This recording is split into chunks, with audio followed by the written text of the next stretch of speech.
Where am I now? This has been a really fun game that we play. Either way, with the way things are going, I think it's way too distracting to have me here while things are going. So, a little bit of a format change. I'll do a little bit of an intro, and a song, a dance, and I'll try to get it all hyped up. But more importantly, I'll kick it over to just a little bit of a black screen with some text on it. You just listen to it and see how that goes from there. So, hopefully that works out better. Chapter 1. Cassandra. Cassandra's bed has a humble wooden frame, made from the soft brown wood of the outer forest. She lay deep in slumber, her body adorned with a threadbare quilt she had stitched together from old fabric scraps. Despite its worn appearance, the bedding was perfectly warm and comforting, cocooning her in a swath of faded colors. A rickety wooden bookshelf stood against one wall, its shelves mostly empty except for a bit of dust, a few cobwebs, and a bowl which contained the remains of a fat little fish with no name. It had died yesterday, though its passing won't be of any great concern. It had lived a good life, and died with a full stomach. Why, it would still have had children, had it not eaten them as they were born. Tomorrow, she will take it out into the forest and offer it to the beetles as a show of thanks. A tiny gesture, considering the fact that she had ignored their warnings. The room would be an uncomfortable space, were Cassandra a bit older and a few inches taller. It was certainly small, with no space for even a window. On the opposite side of the room was a wooden desk, covered in ink stains and surrounded by scattered parchment. Her handwriting skills would never be considered an art form, but with time and a little patience with herself, she could both read and write. To be sure, there were words she does not know, nor would she recognize, but for a 9-year-old she would be seen as clever, if not above average, for never having any formal education. The floor was a mix of perfectly even tan wooden planks and a worn-out rug that had seen better days. It was the one thing in her room that she would always keep clean, as her father had once exploded into anger when he found it caked with mud. She wasn't one to neglect her responsibilities, however the night before had been difficult and she went to sleep as soon as she got to her room.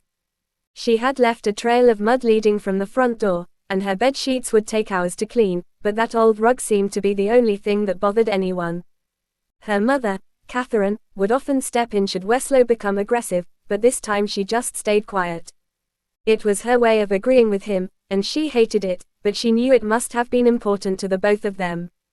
It was a simple mistake that ended with more than she cared to go through, so for everyone's sake, it was kept spotless. The pattern of intricate designs were long faded from years of use, but the overall color reminded her of bright red tomatoes, which had been on her shit list since before she could remember. Cassandra groans and turns over in bed. She can hear the sound of glass shattering and yelling through the heavy wood of the walls, but it had become common to her unconscious state, as something most usual within the house. Like the cracking of logs over a fire in winter or the sound of the rain crashing upon her small cottage in the woods, it was not enough to pull her out of her dreams. As far as she was concerned, the earliest moments of the morning centered on having a bear for a pet. It seemed her parents were away, and even though it was very small, she ran about the cottage, overturning furniture and altogether, overreacting.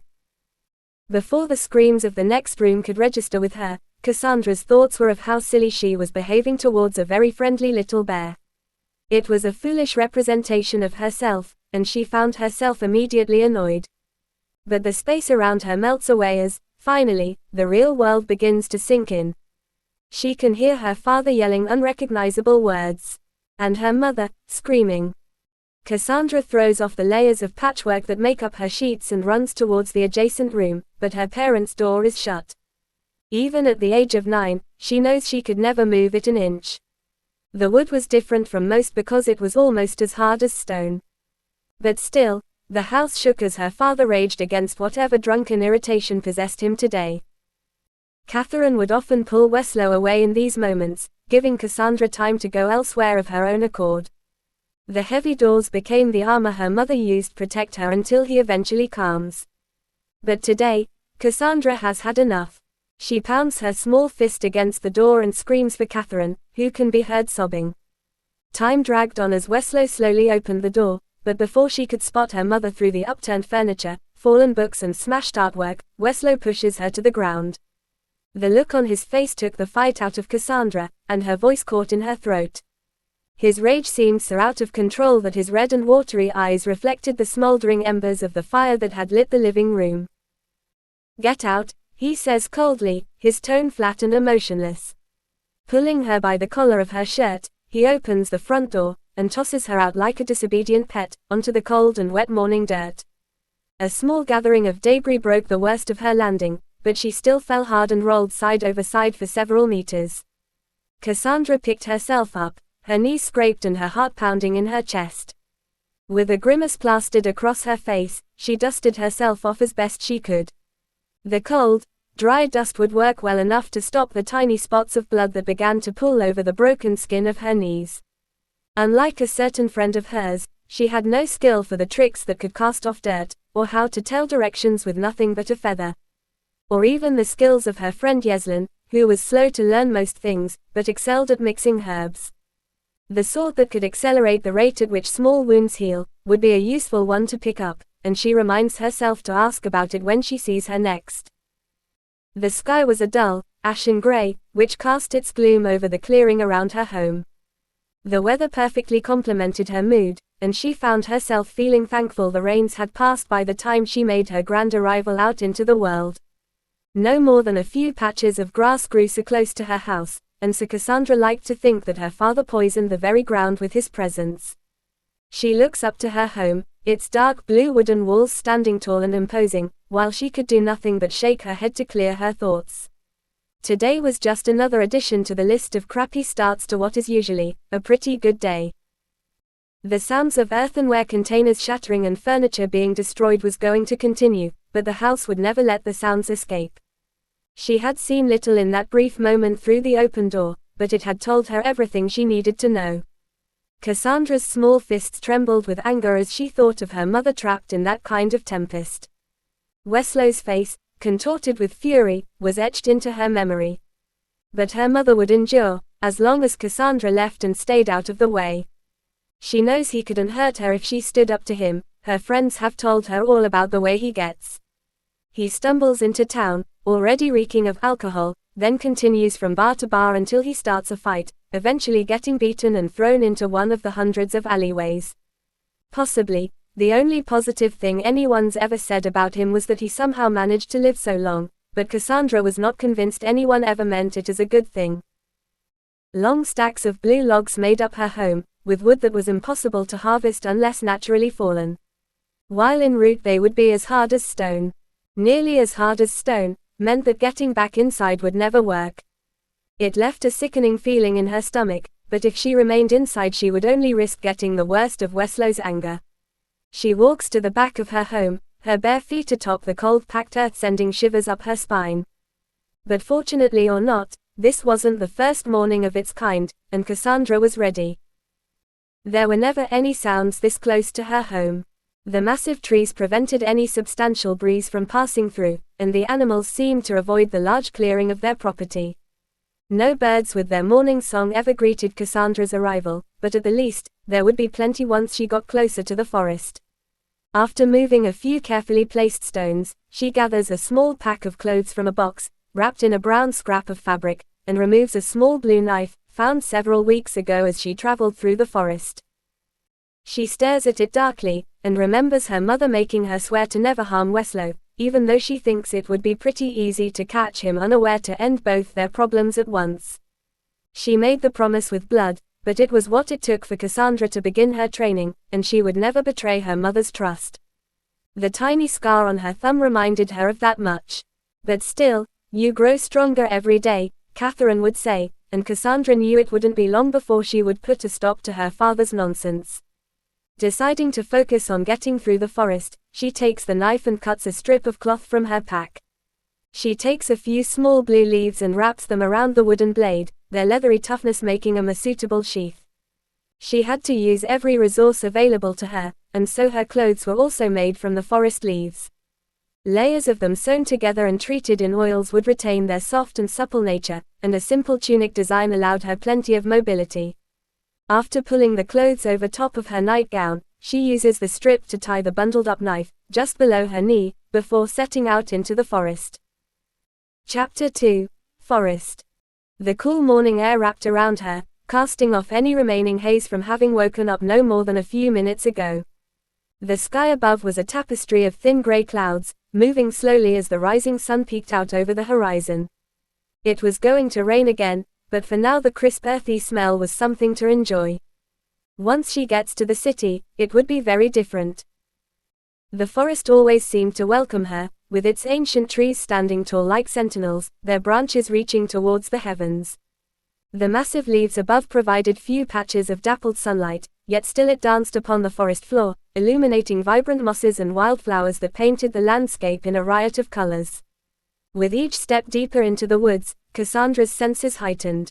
She could feel the coolness of the forest floor beneath her feet and let out a small shiver.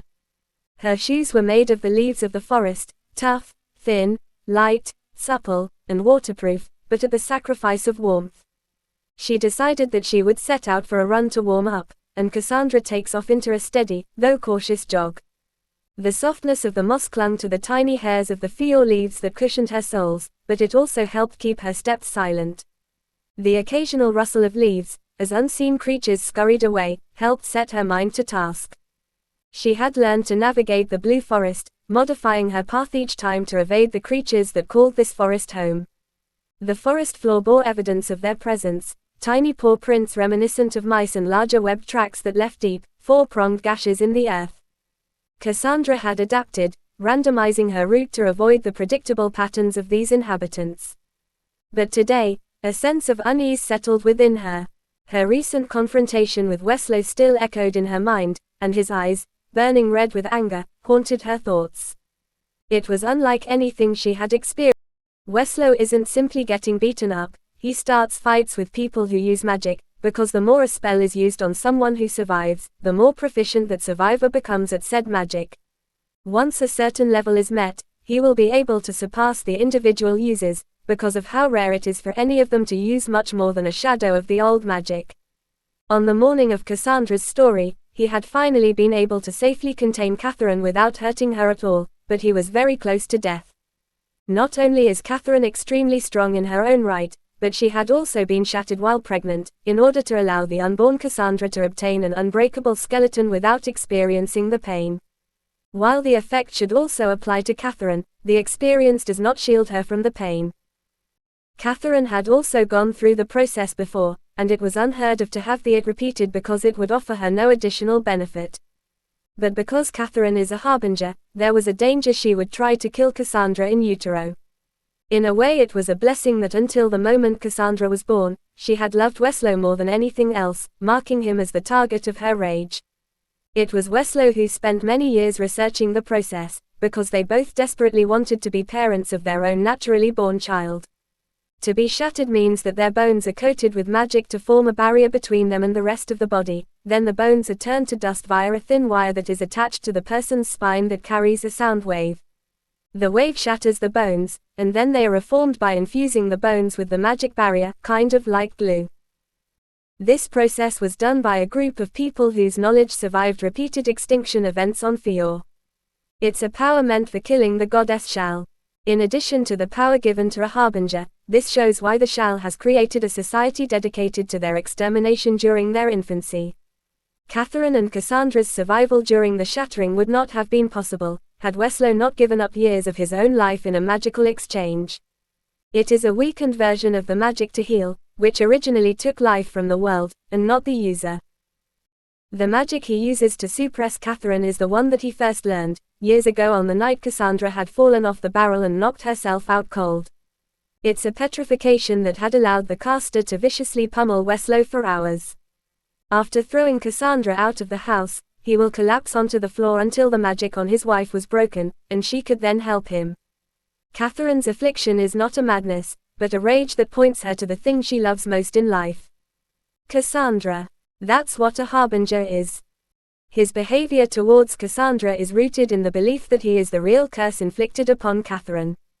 He was always too weak to stop Catherine without hurting her, yet she loves him so much that this became the only path forward for them, and he cannot escape the difficult things he's been made to do. Seeing the love Cassandra has for her mother is enough for him to be satisfied, while he accepts her hatred as punishment for hurting Catherine. He feels as though he doesn't deserve to be happy until he can properly protect his family. It would only be a matter of weeks now before Weslow could properly protect his family without nearly being killed, but the raid is set to destroy the entirety of the slums, and Catherine goes there to find and protect Cassandra, until their meeting with Kesha. Weslow is killed only because Shal herself accompanied the raiders, allowing them a far deeper connection to the old magic. Even still, Weslow annihilates most of her raiders and leaves a permanent scar upon the goddess's face before his death. Her weakened state allows the traveler to see the golden thread he's been following since his beginning, which leads him to Kesha as she carries Cassandra to safety. From here, there is another whose mind keeps trying to take control. That belongs to the traveler's wife, whose resurrection was his only reason to keep existing. In the end, Kesha will be left with no memories from Catherine, but she will be bound to Cassandra through maternal love. She will see glimpses of the wife's memories, but she will not be beholden to them. Instead, choosing to allow her to come forward to speak to the traveler from time to time. An agreement that allows Kesha to remain herself. Kesha will eventually fall in love with the traveler, and she becomes one with the other inside herself. The complication occurs due to his proximity to Shal, which works to reinfuse her with magic that is leached out of him due to the rules she has placed on Fior. At the risk of everything he's gone through to get to this moment, he chooses to force his magic source into the world itself, effectively re-equipping everyone, good and evil alike, with the powers of the first world. This will weaken him to the point of being mortal, but despite being somewhat restored, Shal is only able to survive by being rescued by the reborn woman from the forest. His actions will bring about worldwide repercussions as the people once again take up the powers and features, distinct to their oldest bloodline trait, while removing most of the limiting effects that Shal used over time to weaken each group. Some factions peaceably separate into the groups, some war for territory, and some are able to coexist. After this, the raids are permanently unable to continue. On the topic of race, this will be explained in the library.